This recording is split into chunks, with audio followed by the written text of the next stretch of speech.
Tito 2:11-14.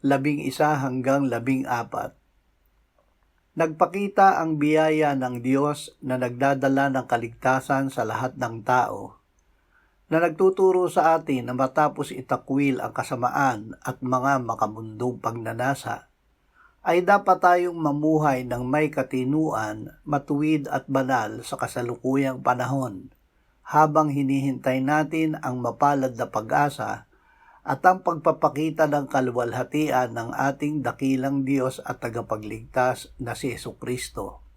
Siya ang nagbigay ng kanyang sarili alang-alang sa atin upang tayo'y matubos niya sa lahat ng mga kasamaan at pakalinisin para sa kanyang sarili ang sambayanang pag-aari niya na masigasig sa mabubuting gawa. Tinubos at nilinis.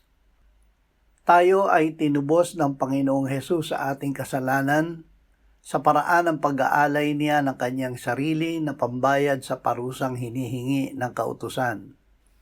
Sa paraan ding ito ay nilinis niya tayo para sa kanyang sarili na maging pag-aari niya. Ang paglilinis ni Hesus ay pagbabago sa loob ng ating pagkatao, kaya tayo ay ginagawa niyang masigasig sa mabubuting gawa.